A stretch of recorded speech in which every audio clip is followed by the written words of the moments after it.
Welcome to Writing Rule with Allie. I'm Allie, and this is episode number 14. 5 Firewood Terms to Know, Part 3.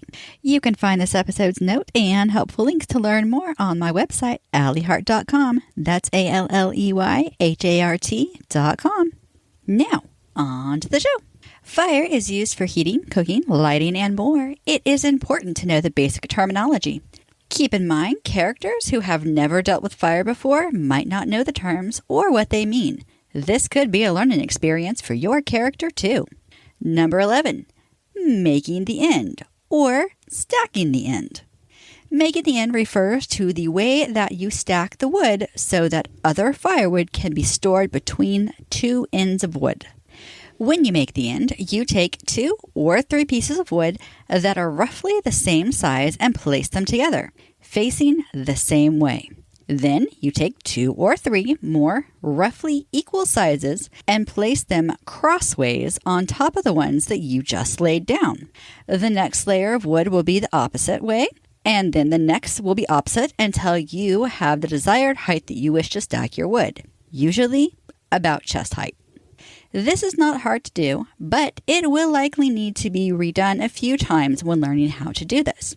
It is easy to make it crooked about halfway through, as one log might be slightly bigger than the last. The more this happens, the worse it will lean as the stack gets higher.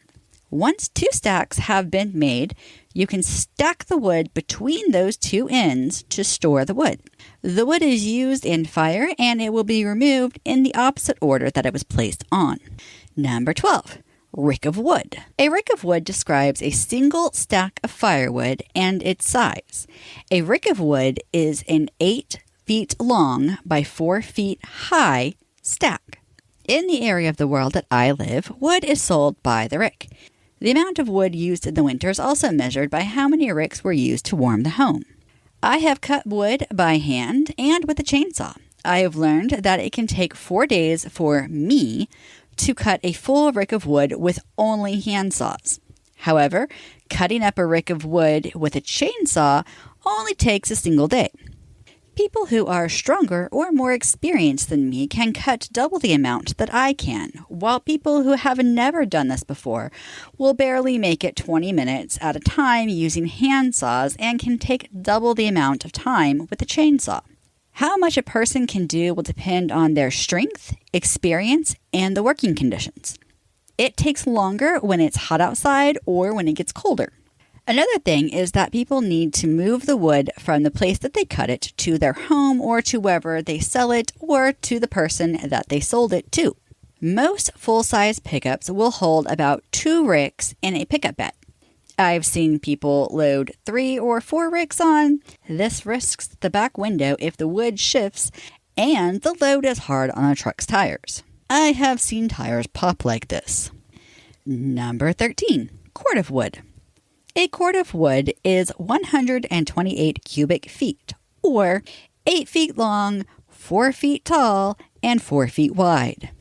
Most firewood is cut roughly 2 feet long, so a cord is basically 2 ricks of wood stacked together.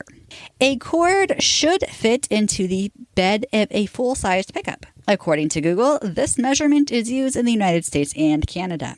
I'll be honest though, I have only known about this from my Canadian friends. 14. Tight pack. A tight pack refers to how much space is found between the firewood when stacked. Tight packing is affectionately referred to as Wood Tetris in these parts.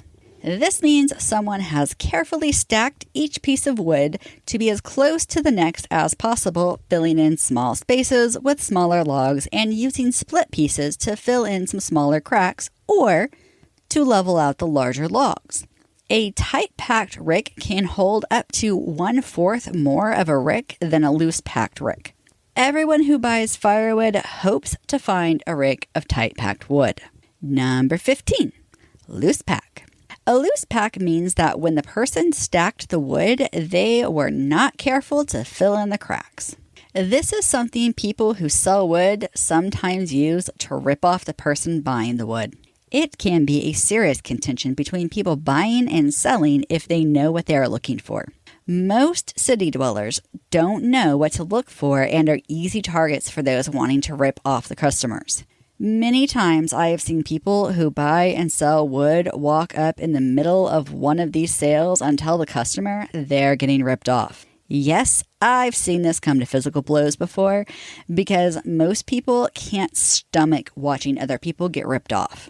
That said, no one expects a newbie to know what they're doing as they're learning, and no one expects a kid to get it right off the bat either. If they are new to this, people will tell them that they could find more ways to fit the wood in there. When asked if they would like to see how, and who doesn't want to know how to do it better? Now for everyone's favorite part, what could possibly go wrong? Well, let me tell you. Likely to go wrong, your character gets tricked into buying loose packed rick of wood. Also likely to go wrong, your character doesn't know how much a rick or a cord is, and the person selling it does not give them the full amount of wood.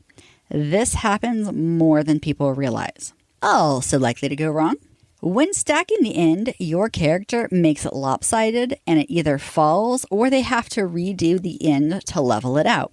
This is very common, and even experienced people might have to redo a layer or two to fix a mistake. Possible to go wrong, your character is hauling a cork of wood in the back of their pickup truck and they stop too fast or turn too sharply, and the wood breaks their back glass.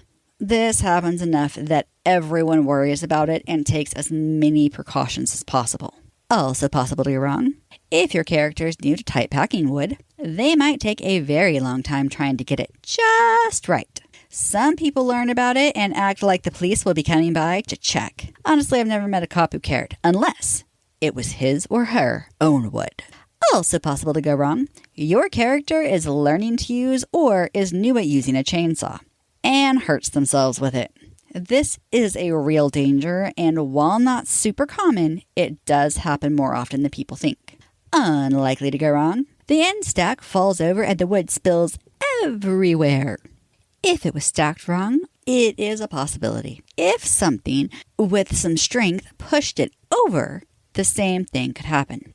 Improbable, but technically still in the realm of possibilities. Your character packs the pickup truck full of so many ricks or cords that the weight of the wood pops the tires. While I have seen this happen, most people will not heap their truck that high. I have also seen trucks drive down miles of dirt roads with tires that look flat under the weight, and the tires still did not pop. That's why I place this in the improbable category. Most people worry about breaking something long before it gets to the point of popping it. However, I have seen the tires pop. Thanks for listening. To get the show's notes or for helpful links to learn more, you can visit my website, alleyhart.com. That's ALLEYHART.com. Subscribe and follow for more episodes. A new episode comes out every Monday. Until then, happy wordsmithing.